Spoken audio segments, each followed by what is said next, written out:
Hi. So this is just a quick walkthrough of some of the gameplay, some of the game design, some of the thoughts and processes that we had in place while working on this title, Paperclips. As you can see, we have a logo there. That wasn't potentially going to be the final logo. That was just placeholder, and obviously this whole menu here is complete placeholder.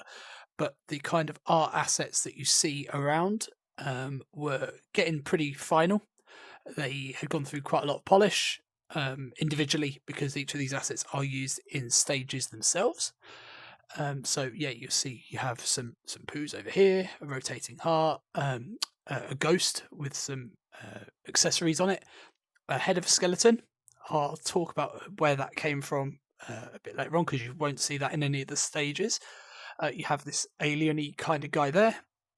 The box, as you can see, some things have collision, some don't. Again, all of that would have been taken care of in the polish phase. Okay, so what is Paperclips? Paperclips is the idea that if we took Point Blank, which is an arcade classic, put it in VR, what kind of approach would we take? How would that look?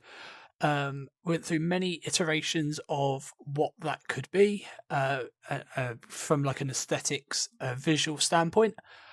We had everything from just very low poly basic sort of art assets through to like a 1920s sort of stylized cartoon aesthetic, and eventually we settled on this kind of papercraft miniaturized world, where each of the stages is kind of a diorama in its own right. That gave us a lot of flexibility, but also a lot of challenges that we as a team, but more specifically the art department and the designers, had to resolve. But again, we'll sort of go through this as we go. Obviously, we have this lovely big skybox. So originally, that was a full 3D set of assets. Obviously, the rendering, the processing power, it was unnecessary to have everything as full 3D. So we decided to turn it into a cube map. And that is basically what we have around us. Very quick solution to a problem of, the processing should be pretty much just on what you need it to be, the game. Whereas a cube map, pretty straightforward. Okay, so just quickly about the UI. So we were aiming to sort of have this play button would take you through 8 consecutive stages, which we would call a run. You had a difficulty toggler here. Again, all of this is complete placeholder, was subject to be changed in the next 3 to 4 weeks. So yeah, you can toggle the game mode difficulty between normal and hard. We were looking at having multiplayer. We were probably about halfway through the actual platform upgrades for multiplayer. It was 1 versus 1, so no massive complexity. As you can see from this game, you have one interaction, you have a gun. It was very simple for anybody to pick up and play. That was one of the core design decisions we made right at the beginning. And that obviously means you don't have any kind of movement, any rotation. You don't need it. And there's no teleportation, none of that kind of good stuff. So that meant in multiplayer, it would have just been 2 players, so pretty much side by side here, tackling the same kind of stage at the same time. So yeah, unlockables, we were going to have achievements, which at first were going to be just internal. You do a thing, you get a little pop-up that says you've done a thing, it drives replayability. Off the back of the achievement system, we were going to have customization options. So in multiplayer, this is kind of how you would have been represented. This again was very placeholder, very early days, but this is what we were working with at the moment. And then you would have carousels. So this one at the top would be for your head. So essentially, you would be able to customize a hat or hair or whatever it was. So we had one slot there. Another slot would have been on the face. So again, sort of facial adornments, glasses, beards, fake moustache, whatever it was, that would have been placed on the face. And then this third one here would have been gun skins. So essentially, this gun that you have in front of you, you would have been able to unlock skins and customize till your heart's content. So yeah, nothing fancy, nothing groundbreaking, but that was kind of the approach we were going with. We're going to have a tutorial. So the first time you came in, it would check if you'd already completed the tutorial. If you hadn't, it would run you through kind of how to play this game, what you were looking out for, the key mechanics of how you play this game. Obviously, that hasn't come in because it says coming soon.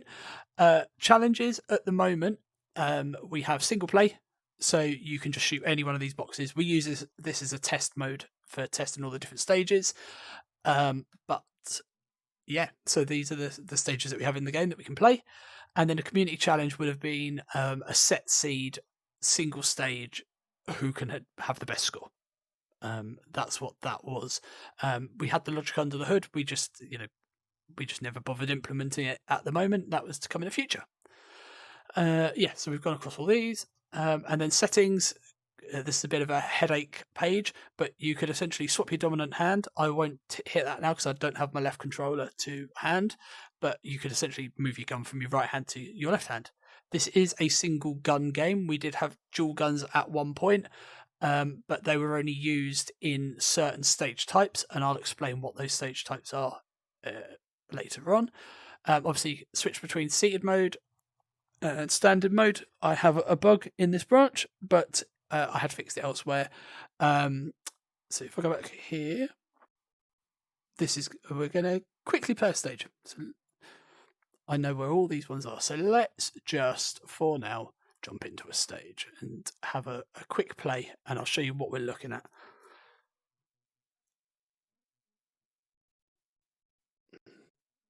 Okay, so this is obviously completely placeholder. As you can see, the ghosts are all bouncing around all over the place already. So this screen would sort of give you the idea of the name, Grave Rave in this instance, and objectives panel almost. So shoot 15 party skeletons to win. That is where the skeleton off the main menu has ended up, basically, because these were skeletons originally. We had a full modelled skeleton. We decided we're going to switch over to ghosts. It gave the movement a little bit more reason. With the skeletons, they would have had to have sort of poked their head out around the side. We felt that possibly wasn't the right approach. It's infinite shots.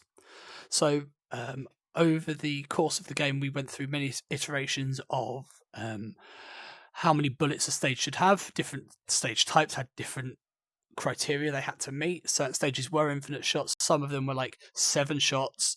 Do a thing. 20 seconds, that's how long you have to do this stage. And then 15 is your target amount.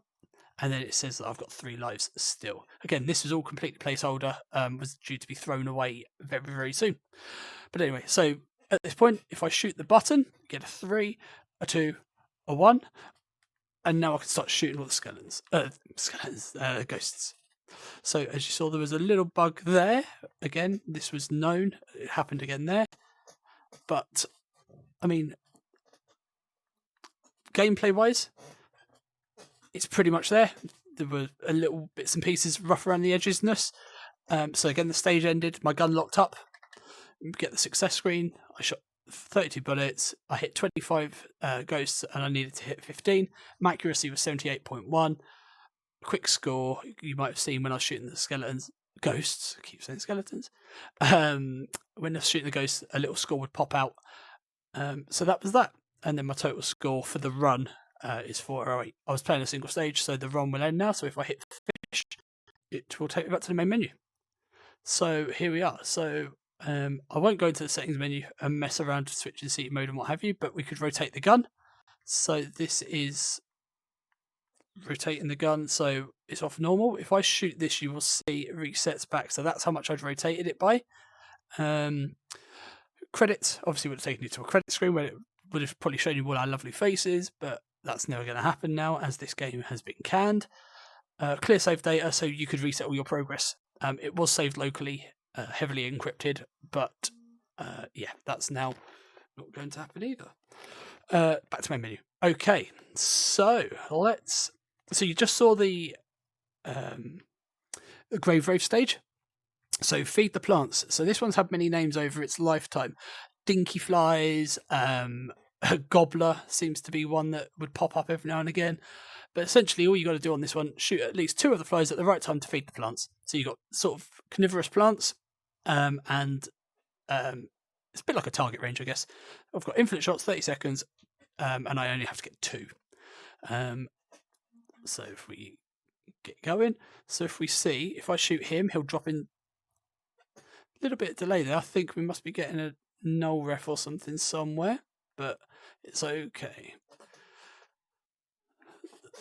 So what happens if I shoot one? There you go. So he will not be eaten because the plant's mouth was closed. So again, they have physics on the objects. They're going to roll around.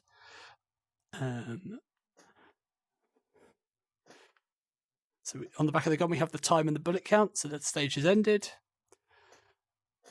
I'm just going to check the project a second. No, I've got no null refs. I think my computer must just be a bit slow at the moment. Okay, so that was Dinky Flies. So that, obviously, you could see was a very sort of different styled stage to the Grave Rave. So Grave Rave, obviously, mausoleums and that kind of stuff. Party aesthetics. Feed the Plants, obviously, Dinky Flies was sort of a garden kind of thing. Meadow, if you want. Clean the Garden. This is quite a fun one. So this is pretty much the other stage had moving targets. This one has static obstacles. So if we look around, we've got trees and swings and little, goal over there, a big old house made out of paper, trees, doghouse, and a slide, and lots and lots of poops. So the idea of this stage, so this is what we call a bonus stage, and the idea of a bonus stage is you have rapid fire and you have to find the heart. It's not communicated in this screen. Again, that would have come in on the update to this menu system. But essentially you will see in a second. So before I've been picking my shots, now I'm just going to pepper the whole place with gunfire. And one of these poos is going to provide me a heart, hopefully. I mean, you still can just pick your shots. There we go. So I found the poop. Found the heart even. So success. Again, because this is a bonus stage, you can't really fail them. You were just there to either get the heart or not get the heart. So yeah, again, all of these stages would have been balanced a lot better towards the end. We're still heavily in development, but design would have come through and put their twist on it. Okay, so we've gone from a mausoleum to a sort of meadowy, planty kind of area to a garden. Now we're going to go somewhere a little bit different. So this is what we called a wreck stage. And on this one, you are inside a paper mouth. So contain a virus, shoot 30 germs, and don't let them hit you. That is a big tell. So infinite shots, 30 seconds, 25 targets to hit. So here they come. So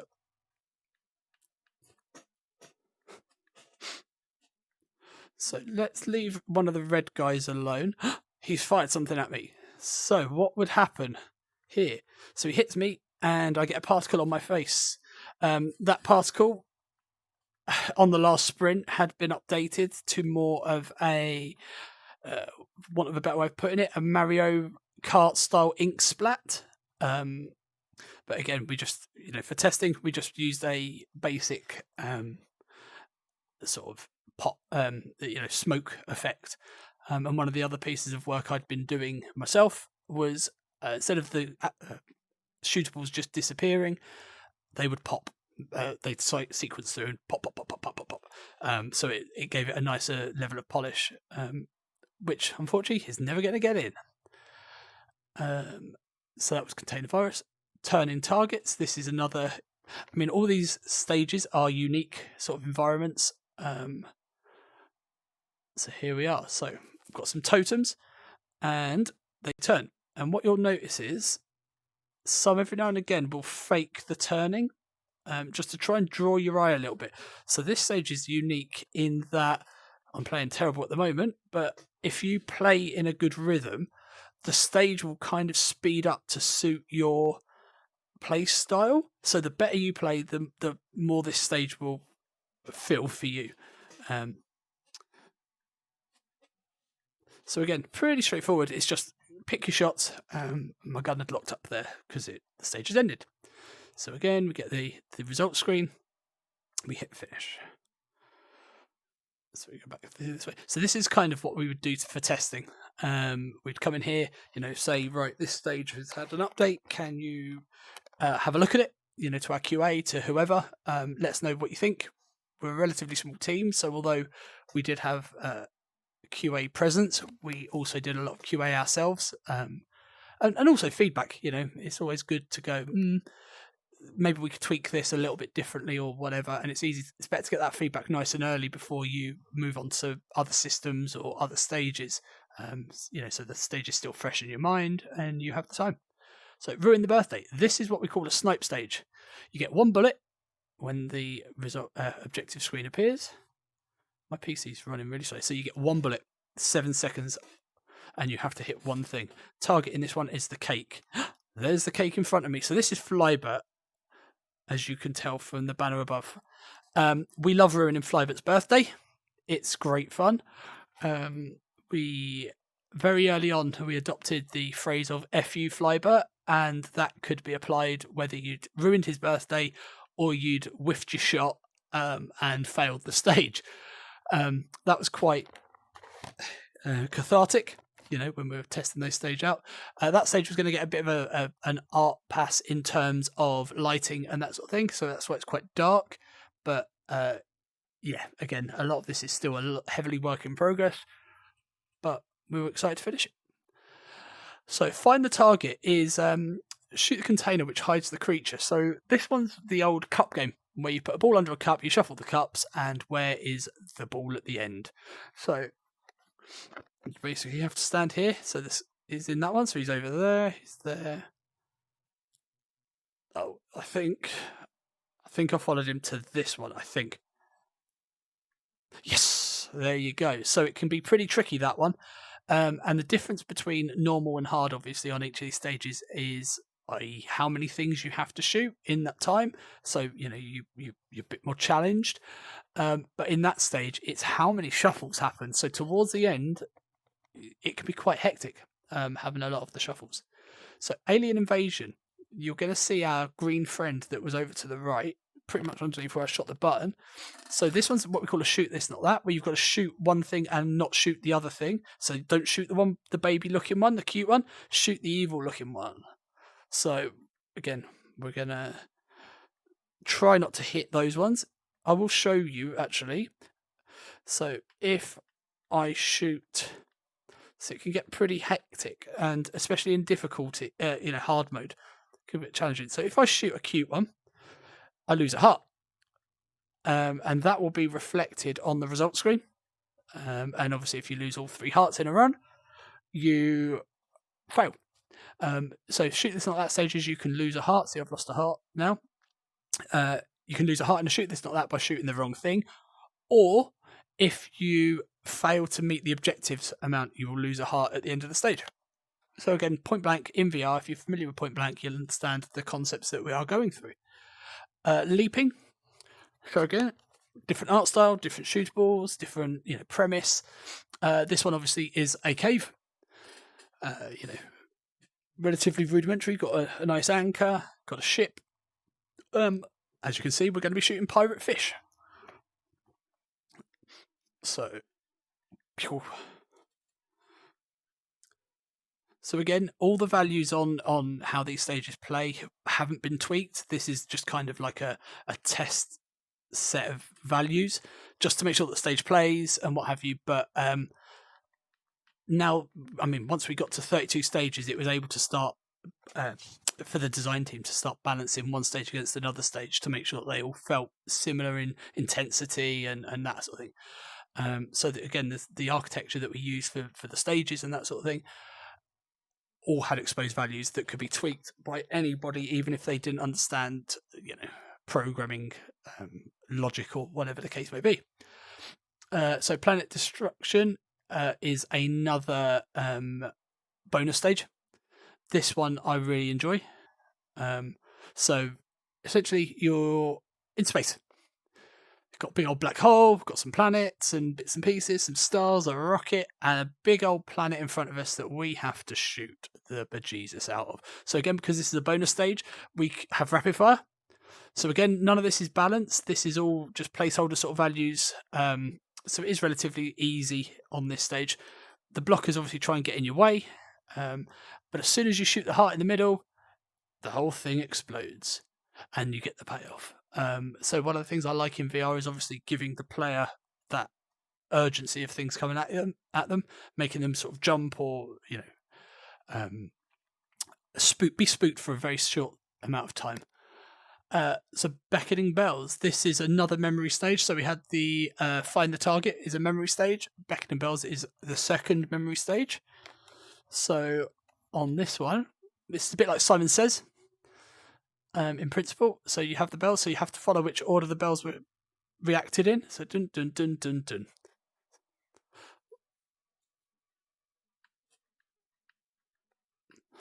So on normal, the sequence is 5. On hard, the sequence would have been 7. Although we our employer was Metaphoric Games, our team name was Puddle Kraken, which is why we have this tentacle up there to symbolise that. We have a Dark Souls reference over on the left there. Just a sword in a fire. We have some gongs around the place swinging about. One of the achievements that we proposed was shooting the gongs in the stage, so 1, 2, and 3, and then finishing the stage. You would get an achievement. It would have added a little bit more complexity to the stage. You would have had to watch the sequence, memorize it, not just for the 3, 2, 1, but also while you're shooting those 3 things and then finishing the stage. So that could have been quite challenging. In principle, we never got around to test that theory out though. Okay, that was beckoning bells. Pizzeria. So this one is what we call a white box state. It pretty much is, as you can see, it's just grey. There's no real art assets to it. The art for this was due to come in the future. So we've got to shoot the. It's hard to tell the difference between them, but not the unhappy ones, the ones with the open mouth. So this can be a bit challenging, and it speeds up as the stage goes on, but we did it. And that was a shoot this, not that as well. So if I'd have shot the wrong thing, I would have lost a heart. 20 out of 20, the only way you win that stage is by shooting them all. Again, that could have been balanced very, very simply. Target go round. This one has had an art pass. This is an accuracy stage as well. So an accuracy stage would have been... whereas here it judges you on how many things you hit. An accuracy stage in a near future would have been based on your score.